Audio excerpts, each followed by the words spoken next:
الحمد لله نحمده ونستعينه ونستغفره ونعوذ بالله من شرور أنفسنا ومن سيئات أعمالنا من يهده الله فلا مضل له ومن يضلل فلا هادي له وأشهد أن لا إله إلا الله وحده لا شريك له وأشهد أن محمدًا عبده ورسوله أما بعد فإن خير الحديث كتاب الله وخير الهدي هدي محمد صلى الله عليه وسلم وشر الأمور محدثاتها وكل محدثة بدعة وكل بدعة ضلالة وكل ضلالة في النار يا أيها الذين آمنوا اتقوا الله حق تقاته ولا تموتن إلا وأنتم مسلمون يا أيها الناس اتقوا ربكم الذي خلقكم من نفس واحدة وخلق منها زوجها وبث منهما رجالا كثيرا ونساء واتقوا الله الذي تساءلون به والأرحام إن الله كان عليكم رقيبا يا أيها الذين آمنوا اتقوا الله وقولوا قولا سديدا يصلح لكم أعمالكم ويغفر لكم ذنوبكم ومن يطع الله ورسوله فقد فاز فوزا عظيما رب اشرح لي صدري ويسر لي أمري واحلل عقدة من لساني يفقهوا قولي واجعل لي وزيرا من أهلي اللهم انفعنا بما علمتنا وعلمنا ما ينفعنا وزدنا علما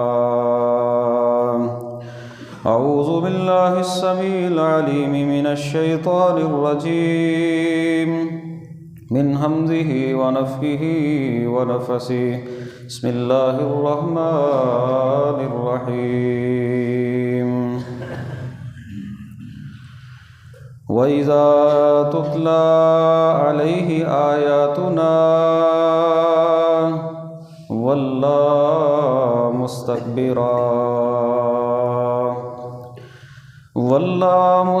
مستكبرا كأن لم يسمعها كأن في أذنيه وقرا فبشره بعذاب أليم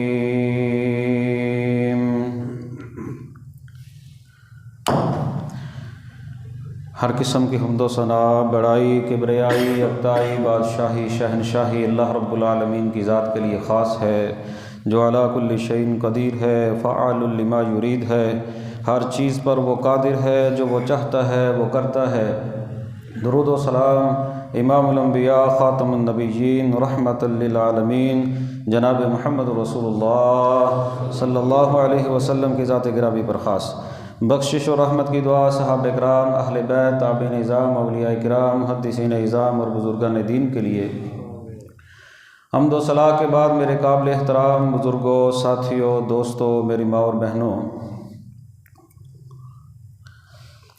دل کی بیماریوں میں سے ایک بیماری تکبر اور خود پسندی کی بیماری ہے۔ جس بندے کے دل کے اندر حسد پیدا ہو جائے وہ بھی برباد ہو جاتا ہے، جس بندے کے دل کے اندر تکبر پیدا ہو جائے وہ بھی برباد ہو جاتا ہے۔ جس بندے کے دل کے اندر خود پسندی پیدا ہو جائے، وہ مغرور ہو جائے، وہ غرور کرنا شروع کر دے، وہ تکبر کرنا شروع کر دے، وہ بندہ بھی جو ہے وہ برباد ہو جاتا ہے۔ قرآن مجید میں اللہ رب العالمین نے غرور اور تکبر کے لیے فرمایا عالم الغیب والشہادۃ الکبیر المتعال۔ یہ جو بڑائی ہے، کبیر، متعال، یہ بڑائی اور بلندی صرف اور صرف اللہ رب العالمین کے جہت لائق ہے۔ جو غیب کا جاننے والا ہے، جو حاضر کا جاننے والا ہے، جو چیزیں تمہارے سامنے ہیں ان کو بھی وہ جاننے والا ہے، جو تم سے غائب ہیں ان کو بھی وہ جاننے والا ہے۔ اور شیطان ابلیس کا تذکرہ کرتے ہوئے اللہ رب العالمین نے فرمایا وَإِذْ قُلْنَا لِلْمَلَائِكَةِ اسْجُدُوا لِآدَمَ فَسَجَدُوا إِلَّا إِبْلِيسَ۔ جب اللہ نے سجدہ کرنے کا حکم دیا فرشتوں کو تو سب نے سجدہ کیا، ابلیس نے سجدہ نہیں کیا۔ کیوں نہیں کیا؟ ابا، انکار کر دیا، واستکبر، اور اس نے تکبر کیا۔ وہ حسد کے اندر پڑ گیا، وہ تکبر کے اندر پڑ گیا، وہ کہنے لگا انا خیر من، میں بہتر ہوں۔ وہ اپنی میں کے اندر آ گیا، اس کی میں نے، اس کے تکبر نے اس کو جو ہے وہ برباد کر کے رکھ دیا۔ تکبر ہمارے ہاں اس معاشرے کے اندر کئی ایک چیزوں کے اندر تکبر کی بہت ساری اقسام ہمارے معاشرے کے اندر جو ہے وہ دیکھنے کے اندر ملتی ہیں۔ کوئی بندہ اپنے حسن و جمال کے اوپر تکبر کرتا ہے، کوئی رنگ و نسل کے اندر کرتا ہے، کوئی خاندان اور برادری کے اوپر کرتا ہے۔ حالانکہ اللہ کے نبی صلی اللہ علیہ وسلم کا فرمان کیا ہے؟ آپ نے حجۃ الوداع کے اندر فرمایا تھا کسی گورے کو کسی کالے پر، کسی کالے کو کسی گورے پر، کسی اجمی کو کسی عربی پر، کسی عربی کو کسی اجمی پر، اور کسی اجمی کو کسی عربی پر کوئی فضیلت حاصل نہیں۔ فضیلت صرف اور صرف جو ہے وہ تقویٰ کی بنیاد کے اوپر جو ہے وہ حاصل ہے۔ جتنا کوئی زیادہ متقی ہوگا، جتنا کوئی زیادہ جو ہے وہ پرہیزگار ہوگا، اللہ کے ہاں اس کا اتنا ہی مقام ہوگا، وہ چاہے کسی بھی برادری، کسی بھی نسل، کسی بھی خاندان کے ساتھ اس کا تعلق ہو۔ کیونکہ فرمایا تم سارے کے سارے جو ہے وہ آدم کی اولاد ہو، اور آدم کو اللہ تعالیٰ نے مٹی سے پیدا کیا۔ خاندانی طور کے اوپر، برادری ازم کے اندر ایک دوسری قوم کا مذاق اڑانا، اللہ فرماتے ہیں لا یسخر قوم من قوم عسى ان يكونوا خيرا منهم۔ کوئی قوم کسی قوم کا مذاق نہ اڑائے، ہو سکتا ہے وہ تم سے بہتر ہو۔ ولا نساء من نساء عسى ان يكن خيرا منهن۔ صرف مرد ہی نہیں، عورتوں سے خصوصی کہا کہ کوئی عورت بھی کسی دوسری عورت کا مذاق نہ اڑائے، ہو سکتا ہے وہ تم سے بہتر ہو، وہ کنبہ، وہ قبیلہ، وہ خاندان وہ تم سے بہتر ہو۔ برادری ازم یہ جہالت ہے۔ جہالت کے اوپر مبنی گفتگو کرنا، اپنے خاندان، اپنی برادری کو بڑا ثابت کرنے کے لیے دوسروں کو جو ہے وہ لعن طعن کرنا اور دوسروں کو حقیر سمجھنا، کم تر سمجھنا، یہ دین اسلام کا جو ہے وہ شعار نہیں، نہ دین اسلام کا جو ہے وہ شیوا ہے۔ بلکہ فرمایا تم سارے کے سارے مسلمان ہو، تم سارے کے سارے آدم کی اولاد ہو۔ نبی پاک صلی اللہ علیہ وسلم نے فرمایا تھا میری امت میں سے جو کام ختم نہیں ہوں گے ان میں سے ایک یہ ہے کہ لوگ اپنے حسب نسب کے اوپر فخر کریں گے۔ یہ جو حسب نسب کے اوپر فخر کرنا ہے نا، اللہ کے نبی نے فرمایا میری امت میں سے ختم نہیں ہوگا، نوحہ بھی ختم نہیں ہوگا۔ بالکل اسی طرح جو ہے وہ یہ کام ہے کہ اپنے اوپر جو ہے وہ حسب نسب کے اوپر جو ہے وہ فخر کرنا، غرور کرنا، تکبر کرنا، اپنی برادری کو بڑا سمجھنا۔ اور آپ یہ جانتے ہیں برادری ازم کے اندر آج مسلمان اتنے آگے جا چکے ہیں کہ بتوں کی طرح پوجا کرتے ہیں اپنی برادری کی۔ ہمارے ہاں یہ جتنی جو ہے وہ رسوائی ہے رشتہ داری کے اندر، دیگر معاملات کے اندر، یہ ساری کی ساری بت پرستی ہے برادری کی، اور ہے کیا یہ؟ اور صرف اپنے خاندان کو بڑا سمجھنا کہ بس جو برادری میری ہے، جو خاندان میرا ہے وہ یہی ہے بس۔ اور بعض لوگ تو اتنا اپنے آپ کو حقیر سمجھنا شروع کر دیتے ہیں کہ وہ اپنی برادری کو ہی تبدیل کر لیتے ہیں، حالانکہ اس معاملے کے اندر کوئی کسی کی جو ہے وہ شان کے اندر کمی نہیں ہے، جو ہے وہ ویسے ہی ہے۔ ہمارے استاد حافظ نور پوری رحمہ اللہ، ان سے کوئی پوچھتا نا حافظ صاحب آپ کی برادری تو کیا کرتے؟ کمیار، سیدھے ہی اسی کمیار ہاں، کیا ہے اس برادری کے اندر؟ کوئی توہین نہیں، کوئی کمی نہیں، کوئی شان کے اندر فرق نہیں پڑتا، کیونکہ بندہ جب برادریزم کے اندر آتا ہے اس کے اندر تکبر اور نخوت پیدا ہوتی ہے، اور اس چیز کو اللہ رب العالمین نے جو ہے وہ پسند نہیں کیا۔ لا يسخر قوم من قوم عسى ان يكونوا خيرا منهم ولا نساء من نساء عسى ان يكن خيرا منهم، ہو سکتا ہے تم سے بہتر ہو وہ دوسرے۔ وہ تکبر حسن و جمال، رنگ و نسل، خاندان کے اندر۔ پھر اسی طرح جو ہے وہ تکبر کی ایک قسم ہمارے ہاں جو رائج ہے، کسی کے پاس عہدہ آ جائے، کسی کے پاس کوئی منصب آ جائے، وہ دوسرے بندوں کو کوئی چیز نہیں سمجھتا، گویا کہ جس بندے کی بات کوئی چپڑاسی بھی نہیں نہ مانتا، وہ عام اپنے دیگر مسلمان بھائیوں کو جو ہے وہ کوئی سمجھتا ہی نہیں، ان کی کوئی معمولی سی حیثیت اس کی نظروں میں ہو، وہ اپنے آپ کو کوئی نئی مخلوق سمجھنا شروع کر دیتا ہے، وہ کیڑے مکوڑے سمجھتا ہے اپنے نیچے رہنے والے لوگوں کو۔ حالانکہ اللہ کے نبی نے فرمایا تھا کہ تم میں سے کوئی بندہ عہدے کی ہرس نہ کرے، عہدے کی تمنا نہ کرے، لیکن ہاں جس کو مل جائے، کیونکہ جس بندے کو کوئی عہدہ ملتا ہے وہ بندہ ایسے ہے جیسے اسے بغیر چھری کے ذبح کر دیا گیا۔ اس کا مطلب کیا ہے؟ اس کا مطلب یہ ہے اس کے کندھوں کے اوپر دوسرے لوگوں کی ذمہ داری بھی آ گئی ہے۔ پہلے تو صرف اپنے متعلق سوال ہونا تھا، اب ان کے متعلق بھی سوال ہوگا۔ ان کے ساتھ کوئی کمی پیشی تو نہیں کی، کوئی منصب، کوئی عہدہ آ گیا ہے، اس عہدے اور منصب کی وجہ سے بندے کی گردن کے اندر سریا آ جائے، یہ بہت بری جو ہے وہ قسم ہے تکبر کی، کہ بندہ جو ہے وہ اپنے نچلے لوگوں کو یا جو اس کے متحد ہو گئے ان کو کچھ سمجھے ہی نہ۔ عہدہ ملنا، یہ اگر بندے کو جو ہے وہ دنیا کے اندر فضیلت کی بات ہوتی تو پھر نبی پاک صلی اللہ علیہ وسلم یہ نہ فرماتے کہ ایسے ہے جیسے جو ہے وہ بغیر چھری کے اس بندے کو جو ہے وہ ذبح کر دیا گیا ہے۔ ایسے ہی بندہ جو ہے وہ اکڑ کے چلتا پھرے، اپنے رخساروں کو جو ہے وہ عام لوگوں کے لیے جو ہے وہ پھلا کے رکھے، یہ علامات ہوتی ہیں، باڈی لینگویج ہوتی ہے جس سے بندے کا پتہ چلتا ہے یہ بندہ کتنا متکبر ہے۔ حضرت لقمان نے اپنے بیٹے سے کہا تھا وَلَا تُصَعِّرْ خَدَّكَ لِلنَّاسِ، اے بیٹے لوگوں کے سامنے اپنی رخساروں کو پھیلانا نہیں۔ شخصیت سازی ہے نا، شخصیت سازی کے اندر کیا ہے؟ نرمی رکھو، جھک جاؤ، معاملات کے اندر نرمی رکھو، اپنے مسلمان بھائی کے لیے خیر خواہ ہو جاؤ۔ اگر کوئی بندہ اپنے رخساروں کو پھلاتا ہے وَلَا تُصَعِّرْ خَدَّكَ لِلنَّاسِ، اپنے رخساروں کو نہ پھلانا لوگوں کے لیے۔ ہاں وَلَا تَمْشِ فِي الْأَرْضِ مَرَحًا، ایک بات اور یاد رکھنا بیٹے کہ تکبر کے ساتھ زمین کے اوپر چلنا نہ، زمین کے اوپر اکڑ کے نہ چلنا۔ دوسری جگہ پہ اللہ فرماتے ہیں اِنَّكَ لَن تَخْرِقَ الْأَرْضَ وَلَن تَبْلُغَ الْجِبَالَ طُولًا، اور زمین کے اوپر اکڑ اکڑ کر چلنے والوں، نہ تو تم ایڑیاں مار مار کے زمین کو پھاڑ سکتے ہو، نہ تو تم آسمانوں کی بلندی تک پہنچ سکتے ہو، پہاڑوں کی بلندی تک پہنچ جاؤ گے۔ وَلَن تَبْلُغَ الْجِبَالَ طُولًا، نہ تو تم اتنے بڑے ہو جاؤ کہ تم پہاڑوں کے اوپر ہی چڑھ جاؤ، اتنے تمہارے جسامت ہو جائے۔ زمین کے اوپر اکڑنا نہیں، لوگوں کے لیے رخساروں کو نہیں پھلانا۔ اگر کسی بندے کو کوئی عہدہ، کوئی منصب مل جائے، وہ ان کی خدمت کے اندر کوئی کسر نہ چھوڑے، اور یہ سمجھے کہیں پر اللہ رب العالمین نے مجھے ان کے بارے میں کوئی سوال نہ کر لے۔ الا کلکم راعٍ وکلکم مسئول عن رعیتہ، تم میں سے ہر بندہ جو ہے وہ مسئول ہے، اور ہر بندے سے اس کے متحد لوگوں کے بارے میں سوال کیا جائے گا۔ اتنا ہی زیادہ جھک جانا چاہیے۔ انسان دنیا کے اوپر اکڑتا پھرتا ہے، یقین جانے اللہ تعالیٰ نے قرآن کے اندر انسان کی اوقات کا ذکر کیا ہے۔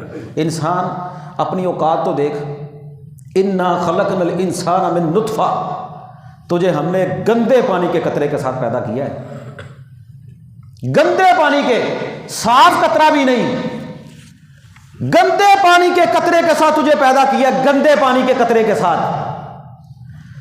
وہ گندے پانی کا قطرہ جو ایک ماں کے رحم کے اندر جو ہے وہ ٹھہرتا ہے، اور پھر اس کی تخلیق کے مراحل اللہ رب العالمین نے بیان کیے۔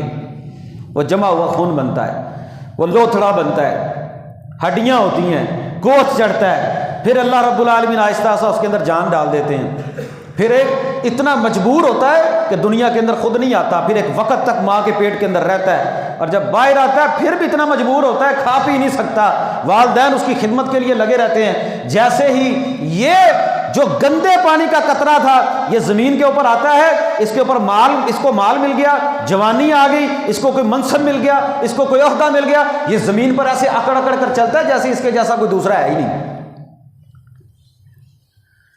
انسان اپنی تخلیق کو تو دیکھ کہ اللہ رب العالمین نے تجھے ایک گندے پانی کے قطرے کے ساتھ پیدا کیا ہے۔ بلکہ یہیں پر بھی بس نہیں، انسان جتنا مرضی کھا لے، جب بیت الخلاء کے اندر جاتا ہے نا، جو انسان کے جسم سے گند نکلتا ہے نا، اللہ کہتے ہیں یہ ہے تیری اوقات، یہ تیری اوقات ہے، تو بڑا بنا پھرتا ہے، ایسے ایسے زمین کے اوپر پاؤں مار کے اکڑ اکڑ کے چلنا اور پھرنا، کیا عہدہ مل گیا کہ تو آسمان کے اوپر چڑھ گیا ہے؟ ہمارے ہاں یہ جتنے لوگ ہیں، یہ جو ہماری خدمت کے لیے مقرر ہوتے ہیں، جن کو ہم لوگ ووٹ دیتے ہیں، یہ سمجھتے ہیں کسی کو انسان؟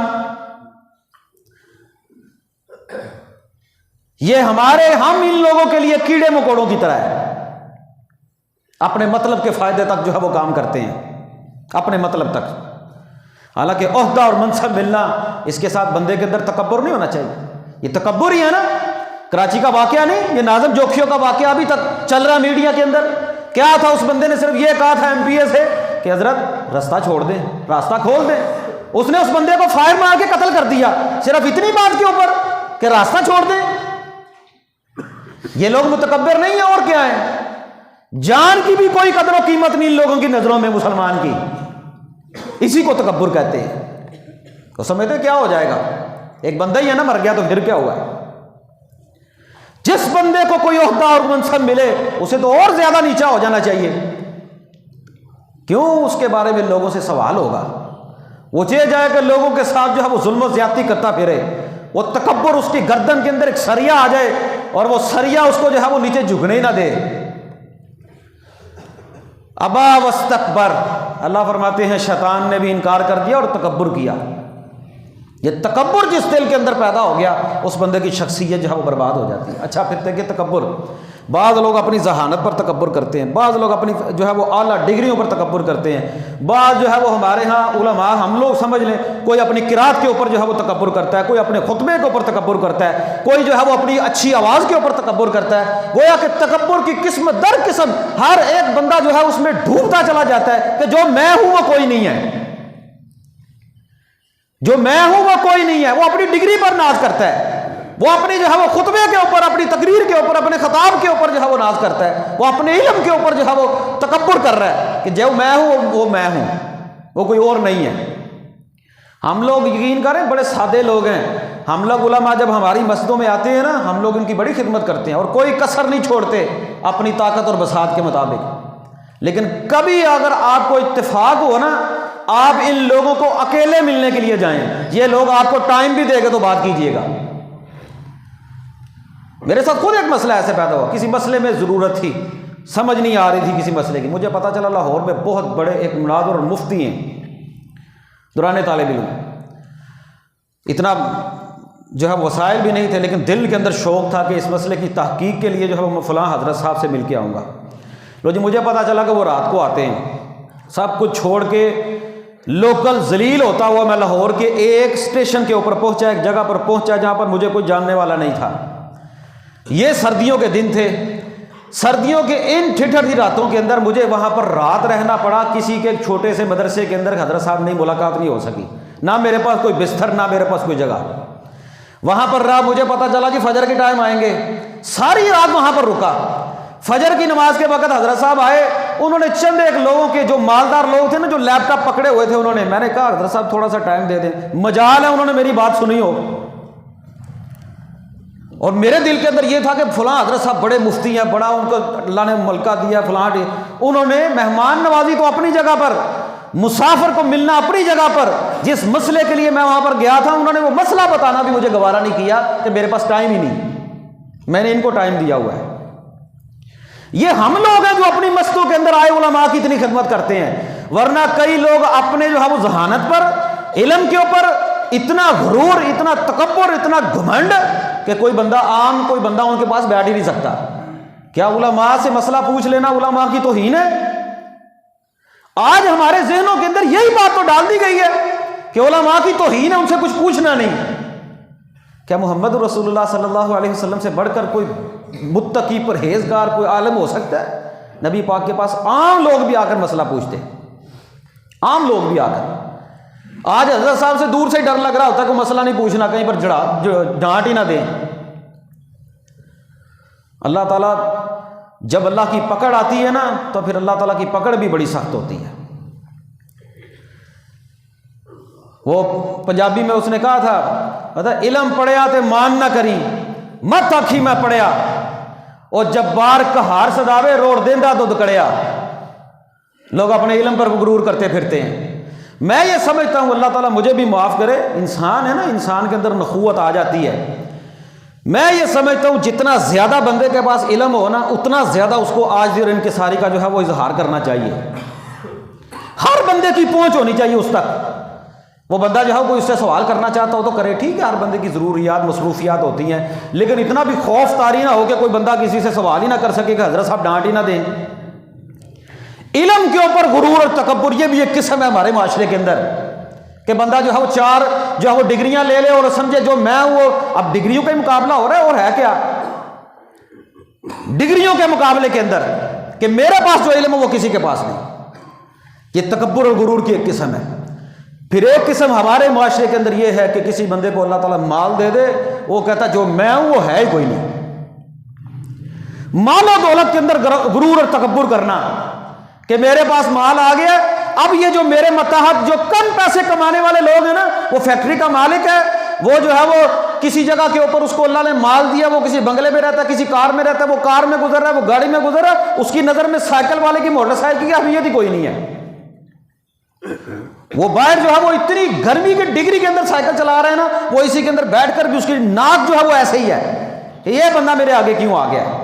سردی کے موسم کے اندر یہ بندہ میرے کو، وہ باہر ٹھٹر رہا ہے، اس کی تجھے پرواہ نہیں ہے، تو گاڑی میں بیٹھا تو اسے سمجھتے کچھ نہیں۔ تجھے اللہ نے مال دے دیا ہے، تو کیا سمجھتا ہے کہ مال تجھے تیری محنت کی وجہ سے ملا ہے؟ بڑا بڑا مال اللہ تعالیٰ نے دنیا میں لوگوں کو دیا۔ فرمایا ان قارون کان من قوم موسیٰ فبغى علیہم وآتیناہ من الکنوز ما ان مفاتحہ لتنوء بالعصبۃ اولي القوہ۔ قارون کو اللہ نے اتنا مال دیا، اس کے خزانوں کی چابیاں ایک جماعت اٹھاتی تھی، صرف چابیاں، اور وہ زمین کے اوپر ایسے اکڑ اکڑ کر نکلا، اس نے لباس پہنا ہوا، اکڑ اکڑ کر متکبرانہ چال چلا۔ اللہ کے نبی فرماتے ہیں ایک بندہ پہلی قوموں میں سے، بعض نے کہا وہ قارون ہی تھا، وہ اچھا لباس پہن کر اکڑ کر تکبر کر کے نکلا، اللہ تعالیٰ نے اس کو زمین کے اندر دنسا دیا، اور قیامت تک کے لیے وہ زمین کے اندر جاتا رہے گا۔ تکبر کرتا ہے۔ اور جب قارون سے کسی نے کہا نا تیرے پاس مال، کہنے لگا انما اوتیتہ علی علم عندی، یہ میرے پاس مال کسی کی وجہ سے نہیں آیا، یہ میری ذہانت کی وجہ سے، میرے علم کی وجہ سے میرے پاس مال آیا ہے۔ دنیا میں اللہ تعالیٰ نے کسی کو مال دیا ہے تو اس کا مطلب کیا ہے کہ وہ بندے کی اپنی قابلیت کی وجہ سے آتا ہے؟ بندہ صرف محنت کرتا ہے، اللہ تعالیٰ اسباب پیدا کرتے ہیں۔ نحن قسمنا بینہم معیشتہم فی الحیات الدنیا، ہم نے لوگوں کے درمیان معیشت کو تقسیم کر دیا ہے، کسی کو زیادہ دے دیا، کسی کو کم دے دیا، کسی کے پاس اتنا ہے کہ اس کے کتے کھا رہے ہیں، اور کسی کے پاس اتنا بھی نہیں ہے کہ وہ 2 ٹائم کی روٹی کھا سکے۔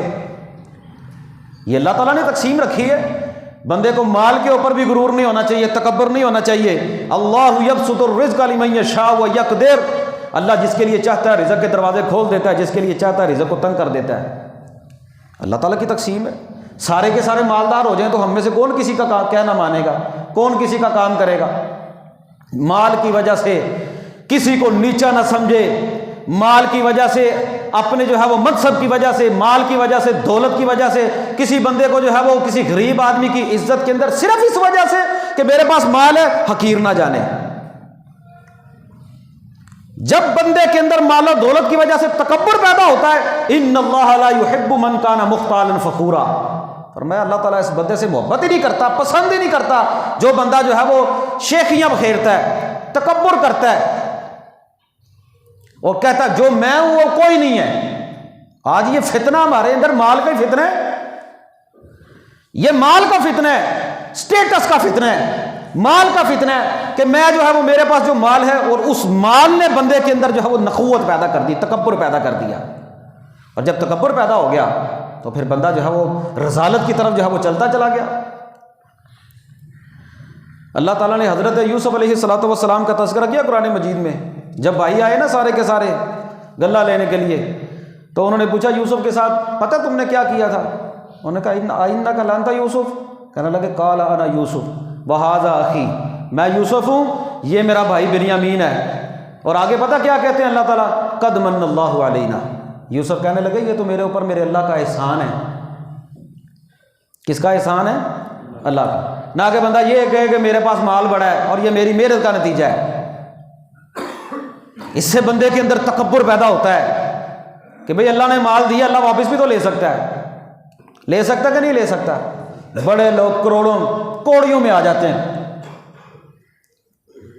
حضرت سلیمان علیہ السلام، حضرت داؤد علیہ السلام کو اللہ نے بادشاہت بھی دی، نبوت بھی دی، حضرت سلیمان کو بھی دی، اور جب بولیاں سکھائی نا، جب عبور دے دیا ہر چیز کے اوپر، بادشاہت دی، تو قرآن کہتا ہے، کہنے لگے ان ھذا لہو الفضل المبین، یہ تو میرے اللہ کا واضح صریح فضل ہے میرے اوپر۔ نہ کہ بندہ یہ سمجھے کہ مجھے یہ مال میری محنت کے نتیجے کے اندر ملا ہے۔ یہ تکبر کی کچھ قسمیں ہیں کہ بندے کے اندر تکبر، ایک تکبر کی قسم ہمارے اندر پتہ کیا، بندہ نیکی کی وجہ سے متکبر ہو جائے۔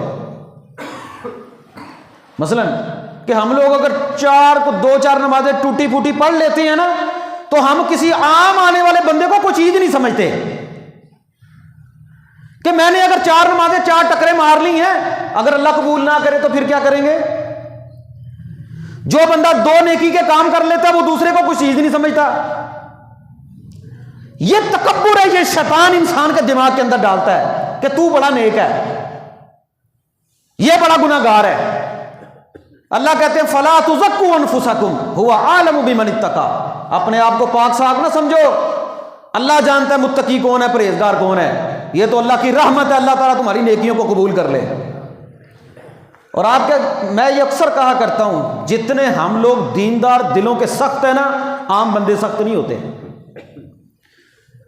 آپ نے دیکھا ہوگا جتنے حافظ قرآن برائی کا کام دلیر ہو کر کرتے ہیں نا، اتنا عام بندہ قرآن کی توہین نہیں کرتا۔ اس کی وجہ پتہ کیا ہے؟ وہ قرآن پڑھ کے سامنے بیٹھ کر ان کے سامنے اس کی اہمیت نہیں رہتی۔ عام بندہ قرآن مجید کو پکڑتا ہے، بڑے ادب کے ساتھ پکڑتا ہے، کھولتا ہے، کوئی گفتگو نہیں کرتا، کوئی بات نہیں کرتا، وضو کے ساتھ بڑے احترام کے ساتھ، کیوں؟ قرآن کا ادب اس کے دل کے اندر ہے۔ یہ دیندار لوگوں کے دماغوں کے اندر جو کیڑا ہے نا کہ میں نیک ہوں، میں متقی ہوں، میں پرہیزگار ہوں، مجھ سے زیادہ نیک کوئی نہیں، یہ بہت بری چیز ہے۔ شیطان نے بھی تو یہی کہا تھا، اس نے کہا یا اللہ میں آگ سے پیدا ہوا، یہ مٹی سے پیدا ہوا، میں اس سے بہتر ہوں۔ جب یہ دماغ کے اندر کیڑا آ جائے نا کہ میں اس سے بہتر ہوں، پھر سمجھے کہ بندے کی جو ہے وہ رذالت شروع ہو چکی ہے، اب وہ اوپر نہیں، اب وہ نیچے جانا شروع ہو گیا ہے۔ اپنی نیکی کی وجہ سے کسی دوسرے مسلمان بھائی کو نیکی میں کمزور سمجھنا، ہلکا سمجھنا، یہ سمجھنا کہ میں نیک ہوں، میں متقی ہوں، میں پرہیزگار ہوں، یہ گناہ گار ہے۔ لا تحتقرن اخاہ من المعروف شیئا، اللہ کے نبی نے فرمایا تھا نیکی میں بھی اپنے کسی مسلمان بھائی کو حقیر نہیں سمجھنا۔ کہ اگر آپ 5 وقت کی نماز پڑھتے ہیں، کوئی نیا بندہ نماز پڑھنے کے لیے آ گیا ہے، اسے یہ مت کہیں آج سورج کتوں نکلے ہے، آج چند کتنوں چڑھے ہے۔ کوئی بندہ اگر ہزاروں میں خرچہ کرنے والا کو 5-10 روپے خرچہ کرتا ہے، مت اسے کہے کہ تو کیا دے رہا ہے مسجد میں، تجھے کیا پتا اس نے کتنے خلوص کے ساتھ مال کو خرچ کیا ہے۔ کسی بھی لحاظ سے نیکی کے کسی بھی کام کے اندر اپنے کسی مسلمان بھائی کو حقیر نہ سمجھے۔ جب آپ کے دل کے اندر اپنے کسی مسلمان بھائی کے نیکی کی حقارت آ گئی نا، آپ کی بربادی شروع ہو گئی۔ آپ اللہ سے کہیں یا اللہ تیری رحمت ہے، تیرا فضل ہے کہ تو نے مجھے توفیق دی ہے۔ اور اللہ کی توفیق کے بغیر نیکی بھی ممکن نہیں. لا حول ولا قوت الا باللہ. یہ وہ بیماریاں ہیں جو بندے کے دل کے اندر پیدا ہوتی ہیں، اور جس بندے کے دل کے اندر نخوت آ گیا، تکبر آ گیا، غرور آ گیا، وہ بندہ برباد ہو گیا. پھر وہ بندہ دنیا میں بھی رذیل ہوتا ہے اور آخرت میں بھی اس بندے کی نیکی کا کوئی مول نہیں اللہ کے دربار کے اندر، کیونکہ اللہ کی مرضی ہے. اللہ کے نبی صلی اللہ علیہ وسلم نے فرمایا ایک بندہ اللہ کے دربار کے اندر آئے گا، اللہ کہے گے کیا کر کے آیا ہے؟ یہ نمازی توجہ سے سنیں میں اس حدیث کو، بلکہ اس حدیث کو پلے باندھ لیں.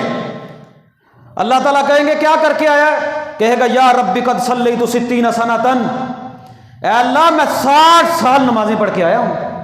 کتنی پڑھ کے آیا ہوں؟ 60 سال. زندگی کا ایک عرصہ ہے، ہماری تو اتنی عمریں بھی نہیں ہیں. اب تو 50-60 سال کسی بندے کی عمر ہوتی ہے، 60 ہو جائے تو، ورنہ اس سے پہلے اللہ کو پیارے ہو جاتے ہیں. ہماری عمریں بڑی محدود ہیں. کہے گا یا اللہ نماز بلوغت کے بعد فرض ہوتی ہے، 60 سال میں نمازیں پڑھ کے آیا ہوں. اللہ کہیں گے جا میں نے ایک بھی قبول نہیں کی. یا اللہ ہمیں معاف کرنا، کہیں پر ہمارے ساتھ یہ معاملہ نہ بن جائے. نماز کے اندر، نوافل کے اندر، قرآن پڑھنے کے اندر، آپ کوئی بھی نیکی کا کام کرتے ہیں نا کہ یا اللہ تیری توفیق ہے، اس کے اندر کسی کو اپنی نیکی نہ جتلائیں کہ میں بڑی نیکی کرتا ہوں. اگر کوئی بندہ مسجد میں اگر 2 نمازیں پڑھ لیتا ہے، وہ کسی نئے بندے کو یہ نہ کہے کہ تو کدھر آ گیا ہے. بھائی وہ اللہ نے اس کو توفیق دی ہے، وہ آ گیا ہے. ہو سکتا ہے وہ اللہ کے دربار کے اندر تجھ سے زیادہ اس کا مقام ہو اور وہ توبہ کر لے. اگر اس نے پکی سچی توبہ کر لی تو اس کا مقام اللہ کے ہاں آپ سے بھی زیادہ ہو سکتا ہے. ایک عورت کو نبی پاک صلی اللہ علیہ وسلم نے رجم کرنے کا حکم دیا. ایک صحابی کے اوپر پتھر مارتے ہوئے نا کوئی خون گر گیا. اب رجم کی سزا تھی، خون تھوڑا سا گر گیا تو دل کے اندر نا کوئی یہ خیال پیدا ہوا کہ یہ گندی عورت کا خون، یہ گندا خون میرے اوپر گر گیا ہے. نبی پاک صلی اللہ علیہ وسلم کے سامنے اظہار، آپ نے فرمایا اگر اس عورت کی یا بندے کی اس کی توبہ پورے مدینے والوں کے اندر اللہ تقسیم کرے نا تو یہ اس کے اوپر بھی غالب آ جائے. اس کو سزا مل گئی ہے، دنیا کے اندر مل گئی ہے. لیکن اگر اس نے جو توبہ کی ہے وہ پورے مدینے والوں کے اوپر تقسیم کی جائے تو وہ بڑی ہے. کوئی بندہ کسی وقت بھی توبہ کر سکتا ہے. نومینیٹ کسی بندے کو آپ نہیں کہہ سکتے کہ یہ بندہ گناہ گار ہے، میں بڑا نیک ہوں. یہ تکبر کی ایک قسم ہے.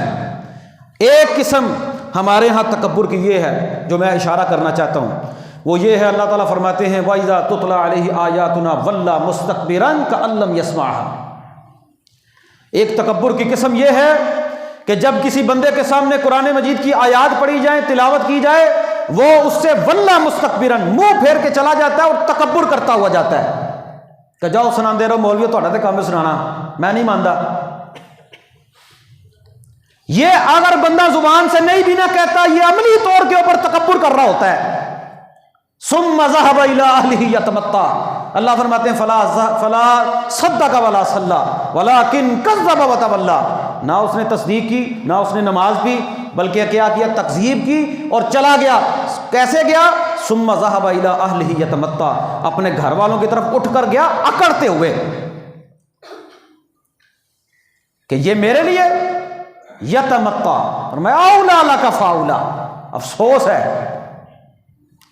جب تلاوت کی جائے، آیات بتلائی جائے، دین سمجھ آ جائے، پھر اس کے بعد بات کو نہ ماننا، یہ تکبر ہے. قرآن و سنت کی بات کا علم ہو جانے کے بعد قرآن و سنت کی بات کے اوپر لبیک نہ کہنا تکبر ہے. اذان کی آواز کانوں میں پڑنے کے بعد مسجد کے اندر اللہ اکبر، اس کا مطلب کیا ہے؟ اللہ سب سے بڑا ہے. اللہ اکبر کلمہ سننے کے بعد اپنے کام کو بڑا سمجھنا، اپنی ضروریات کو بڑا سمجھنا، اپنی دکان، اپنی فیکٹری، اپنے کام کو بڑا سمجھنا، یہ بندہ متکبر ہے. اس سے بڑا بھی کوئی تکبر والا ہو سکتا ہے؟ یہ تکبر ہے. اللہ کے سامنے اللہ کے حکم کے بعد آ کر مسجد میں آ کر نہ جھکنا، یہ تکبر ہے. شیطان نے کیا کہا تھا؟ اللہ نے کہا سجدہ کر. کتنے سجدے کہا تھا اللہ نے شیطان کو کرنے کے لیے؟ کتنے؟ ایک. اس نے ایک سجدہ نہیں کیا. اللہ نے قرآن میں کہا ابا واستکبر. شیطان نے انکار کیا، اس نے تکبر کیا. تو دن اور رات کے اندر 34 فرض سجدے نہیں کرتا. 34 فرض سجدے، نوافل اپنے جگہ ہیں، الگ ہیں، ان کو چھوڑ دیں. ایک رکعت کے اندر کتنے سجدے ہوتے ہیں؟ 2 فرض نماز صبح فجر کی، 4 ظہر کی، 4 عصر کی، 3 مغرب کی، 4 عشاء کی. یہ 34 سجدے بنتے ہیں.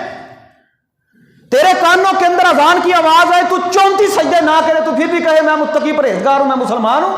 اللہ نے ایک سجدہ نہ کرنے کی وجہ سے شیطان کو کہا، اس نے تکبر کیا.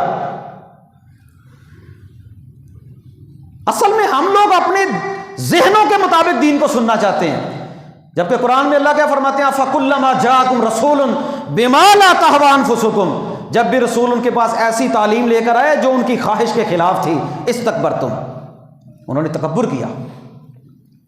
جو بات ہماری خواہش کے خلاف ہے ہم اس کے اوپر تکبر کرتے ہیں، ہم کہتے ہیں نہیں مانتے اس بات کو. دوسرے لفظوں کے اندر عملی طور پر ہم تکبر کر رہے ہوتے ہیں. نبی پاک صلی اللہ علیہ وسلم نے عملی تکبر کی مثال دیتے ہوئے سمجھایا، وہ بندہ جو اپنے جو ہے وہ تہبند کو، شلوار کو، ازار کو اپنے ٹخنوں سے نیچے رکھتا ہے، وہ بندہ تکبر کرتا ہے، وہ بندہ تکبر کرنے والا ہے. الا یہ کہ حضرت ابوبکر نے پوچھا یا رسول اللہ مجبوری کی وجہ سے کبھی کبھار نیچے ہو جاتی ہے، کبھی کبھار. فرمایا آپ ان لوگوں میں سے نہیں ہیں. لیکن نبی پاک نے صرف شلوار ٹخنوں سے نیچے نہ رکھنے، اوپر نہ رکھنے والا بندہ جو اپنی شلوار کو، تہبند کو نیچے رکھتا ہے، اس کو کہا متکبر ہے. وہ بندہ وہ تکبر کرتا ہے. اور ہم لوگ اکڑ کر اپنے گھروں میں بیٹھے رہے، ہم کہیں کہ ہم لوگ مسلمان ہیں، آپ تکبر کر رہے ہیں. آپ کے دل کے اندر تکبر ہے، آپ اللہ کے کلمے کو بڑا نہیں سمجھتے. اگر آپ اللہ کے کلمے کو بڑا سمجھتے ہو، آپ اللہ کی بات کو مان کے جھک جائیں اللہ کے سامنے. انما یؤمن بآیاتنا الذین اذا ذکروا بها خروا سجدا وسبحوا بحمد ربهم وهم لا یستکبرون. یہ سورہ الف لام میم سجدہ میں اللہ فرماتے ہیں مومن لوگ وہ ہیں جب ان کے سامنے اللہ کی آیات پڑھی جاتی ہیں، وہ ان کے سامنے اللہ تسبیح کی جاتی ہے، وہ تسبیح بھی کرتے ہیں، اور اللہ کے سامنے جب کہا جاتا ہے جھک جاؤ تو وہ جھک جاتے ہیں، وہ سجدے میں گر پڑتے ہیں، وہ تکبر نہیں کرتے. انما یؤمن بآیاتنا الذین اذا ذکروا بها خروا سجدا وسبحوا بحمد ربهم وهم لا یستکبرون. وہ تکبر نہیں کرتے. وقال ربکم ادعونی استجب لکم ان الذین یستکبرون عن عبادتی سیدخلون جہنم داخرین. ہے کہ نہیں قرآن کی آیت؟ اللہ فرماتے ہیں ربکم ادعونی استجب لکم، اللہ کہتا ہے مجھے پکارو میں تمہاری پکار کو سنوں گا. ہاں ان الذین یستکبرون عن عبادتی، جو لوگ میری عبادت سے، میری پکار سے وہ مجھے نہیں پکارتے، وہ تکبر کرتے ہیں، ان کو میں جہنم میں ذلیل کر کے داخل کروں گا. الیس فی جہنم مثوی للمتکبرین، جہنم ہے ہی تکبر کرنے والوں کے لیے. تکبر کرنا، اللہ کے احکامات کو ہوا میں اڑا دینا، نبی پاک کی تعلیمات کو ہوا میں اڑا دینا، ادھر سے سننا ادھر سے نکال دینا. قرآن نے صحیح نقشہ کھینچا ہے. وَإِذَا تُتْلَى عَلَيْهِ آيَاتُنَا وَلَّى مُسْتَكْبِرًا، جب آیات پڑھی جاتی ہے تکبر کرتے ہوئے پھر جاتا ہے. كَأَن لَّمْ يَسْمَعْهَا، ایسے ہو جاتا ہے جیسے اس نے سنا ہی نہیں. ہم ایسے ہی کرتے ہیں نا، خطبہ سننے کے بعد ایسے ہو جاتے ہیں جیسے ہم نے کچھ سنا ہی نہیں. اگر سنا بھی ہو تو ہماری خواہش کے خلاف ہو، ہم نہیں مانتے. اگر مانتے ہو تو ہماری یہ حالت نہ ہو مسلمانوں کی، یہ حالت نہ ہو مسجدوں کی. نبی پاک صلی اللہ علیہ وسلم نے ایک بندے کو دیکھا، وہ بائیں ہاتھ سے کھا رہا تھا، بائیں ہاتھ سے کھا رہا. آپ نے فرمایا دائیں سے نہیں کھاتا. تکبر کرتے ہوئے کہنے لگا میرا دایاں کام ہی نہیں کرتا. اللہ کے نبی نے فرمایا اللہ کرے تیرا دایاں کام ہی نہ کرے، ہاتھ شل ہو گیا. نبی پاک کی ایک حدیث کی تو نے گستاخی کی. وہ اللہ کے بندو، ہم اللہ کے نبی کی کتنی باتوں کو نہیں مانتے، صریح احکامات کو نہیں مانتے.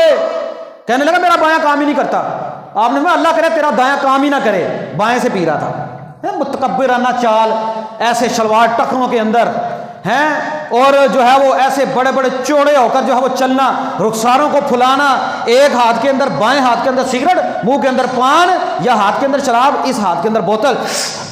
ایسے ایسے متکبرانہ انداز کے اندر کھانا پینا. وہ تیرے دائیں ہاتھ کے اندر بائیں ہاتھ کے اندر بوتل ہے, اور دائیں ہاتھ کے اندر تیرے سگریٹ ہے, گند ہے, ناپاک اور نجس چیز ہے. تو سمجھتا کیا ہے اپنے آپ کو؟ تیرے سامنے دین کی احکامات کی, اللہ کے نبی کی تعلیمات کی کوئی اہمیت ہی نہیں. متکبرانہ انداز کہ نبی پاک صلی اللہ علیہ وسلم نے کہا دائیں سے کھا, میرا دایاں کام ہی نہیں کرتا. میں اللہ کرے تیرا دایاں کام ہی نہ کرے, شل ہو گیا ہاتھ, دایاں ہاتھ شل ہو گیا, میرا کام ہی نہیں کرتا. ایمانداری سے بتلائیے آج کتنے احکامات ہیں جن کو ہمیں پتہ ہے لیکن ہم مانتے نہیں. یہ تکبر ہے, یہ تکبر کی بدترین قسم ہے کہ بندے کو قال اللہ قال رسول کی تعلیم کا پتہ چل جائے, اس کے باوجود بھی وہ نہ مانے. یہ اکڑ ہے. اگر اکڑ نہ ہو تو بندہ کہے بھائی ادھر فرمان محمد ہو, ادھر گردن جھکائی ہو صلی اللہ علیہ وسلم.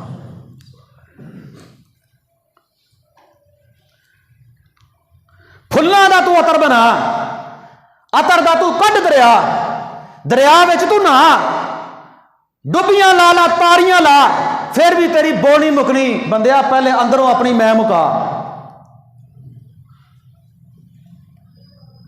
اور پنجابی جو بڑے بڑے زبردست شعر ہیں یہ کہ تو عطر پھول لے, پھولوں کا عطر بنا لے, عطر کے اندر تو نہا لے, ڈبیاں لگا لگا کر, تاریاں لگا لگا کر تو اپنے آپ کو کتنا بھی بنا لے, اگر تیرے اندر میں نا میں, تو پھر تو کامیاب نہیں ہو سکتا. یہ ایک میں ہی تھی جس نے شیطان کو ذلیل کروایا تھا. میری خوشی آ جائے وہ اس کے اندر میری میں, میری غمی آ جائے اس کے اندر میری میں. نہ میری خوشی دین کے مطابق ہوتی, نہ میری غمی دین کے مطابق ہوتی. خطبوں کے اندر سناتا ہے تو کوئی سناتا رہے, اذان کانوں میں پڑتی ہے تو پڑھتی رہے, نہیں مانتے. یہ عملی طور پر ہم کہہ رہے ہوتے ہیں, زبان سے نہیں کوئی بھی کہتا, زبان سے ہم نہیں کہتے, لیکن حقیقت حال کے اندر یہ نہ ہی ہے, یہ نہ ہے. نبی پاک صلی اللہ علیہ وسلم نے مثال دی اس کی, فرمایا جس بندے کے کانوں کے اندر اذان پڑتی ہو اور وہ اذان سننے کے بعد مسجد کے اندر نہ آئے, یہ ایک تکبر ہے, عملی تکبر ہے. میرا جی چاہتا ہے میں ان گھروں کے اندر آگ لگا دوں اگر عورتیں اور بچے نہ ہوں, آگ لگا دوں. یہ تکبر ہے. جس بندے کے دل کے اندر تکبر پیدا ہو گیا, اور نبی پاک صلی اللہ علیہ وسلم نے حدیث کے اندر اس کی وضاحت کر دی, فرمایا تکبر کیا ہے. اللہ کے نبی نے فرمایا بطر الحق وغمط الناس, حق بات کو جھٹلا دینا, لوگوں کو حقیر سمجھنا. نبی پاک نے تو خود اس حدیث کی تشریح کر دی, تکبر کی تشریح کر دی. یہ تکبر ہے کیا؟ حق بات کو جھٹلا دینا, انکار کر دینا, میں نہیں مانتا, دوسرے لفظوں میں یہ تکبر ہے. اور جو بندہ اس تکبر کا شکار ہو جائے وہ بندہ برباد ہو جاتا ہے. تیرا تکبر اس دن ختم ہو جائے گا جب اسی مسجد کے اسی لاؤڈ سپیکر کے ساتھ جس میں اذان ہوتی ہے, جس کو تو سنتا نہیں نا, اسی لاؤڈ سپیکر سے تیرے مرنے کا اعلان ہوگا. تیرا تکبر اسی دن ختم ہو جائے گا, تیرا کاروبار بھی اسی دن ختم ہو جائے گا, تیرا سارا بزنس بھی اسی دن ختم ہو جائے گا, تیری دکان بھی اسی دن بند ہو جائے گی. پھر تیرا کاروبار کون کرے گا؟ پھر تیری فیکٹری کون چلائے گا؟ جا جا کر دیکھ قبرستان کے اندر کتنے بڑے بڑے متکبر پہلوان جوان قسم کے لوگ قبر کھا گئی, زمین کھا گئی, نوجوان کیسے کیسے, زمین کھا گئی, پہلوان کیسے کیسے. کدھر گیا فرعون؟ کدھر گیا اپنے آپ کو فرعون انا ربکم الاعلی کہتا تھا میں تو رب ہوں. کدھر گیا فرعون؟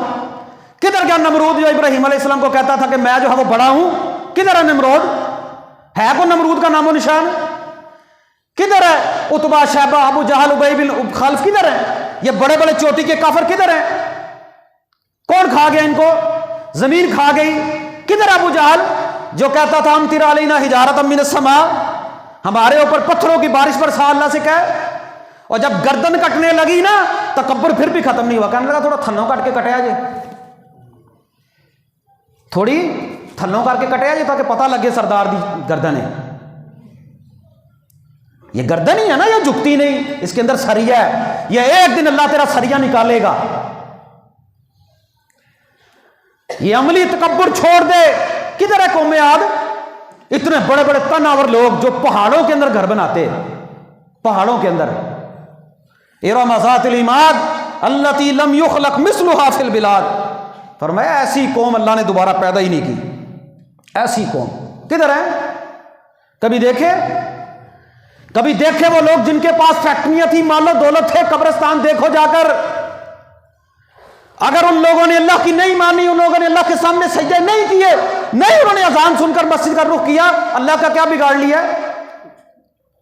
ہم لوگ سارے کے سارے گناہ گار ہو جائیں، ہم اللہ کا کیا بگاڑ لیں گے؟ سارے کے سارے نافرمان دنیا ہو جائے، اللہ کا کیا بگاڑ لیں گے؟ کچھ بھی نہیں بگڑے گا، انسان تو نے اپنا بگاڑنا ہے۔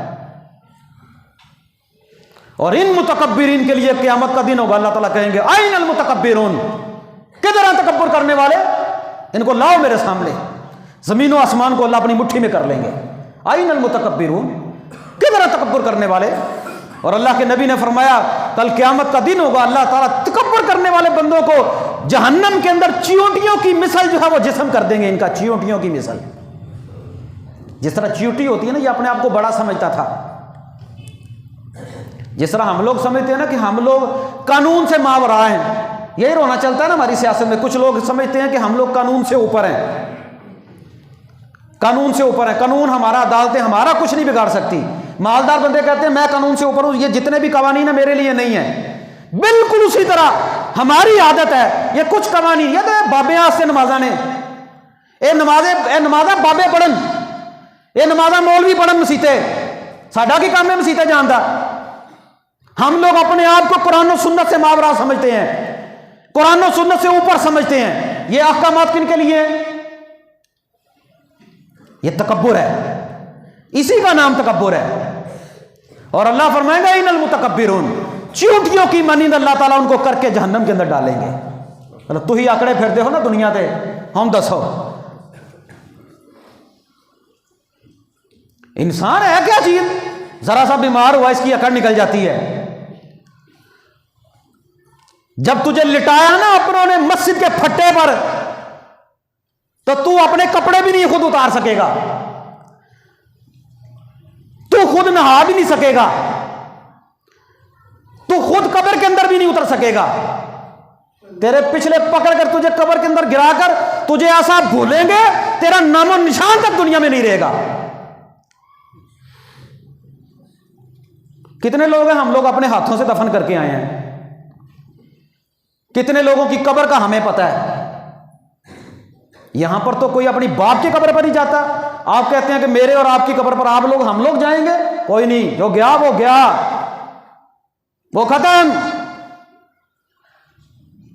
تو اس تکبر کو چھوڑیے، اللہ کے سامنے جھک جائیے، عباد الرحمن کے اندر آ جائیے۔ عباد الرحمن یمشون علی الارض ہونا، رحمان کے بندے وہ ہیں جو زمین پر اکڑتے نہیں، وہ جھک کر چلتے ہیں،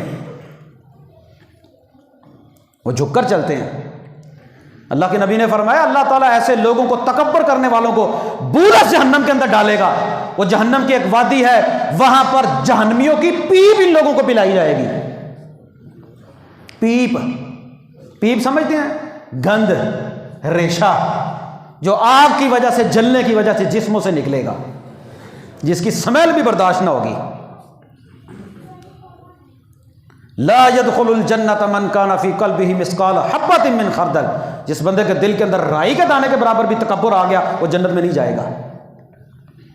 وہ تکبر کی قسمیں میں نے آپ کے سامنے بیان کی ہے، وہ منصب کا تکبر ہو، وہ مال کا تکبر ہو، وہ نیکی کا تکبر ہو، وہ علم کا تکبر ہو، وہ ڈگری کا تکبر ہو، وہ اللہ کے احکامات کو سن کر ان کو نہ ماننے کا تکبر ہے۔ تکبر ہی ہے۔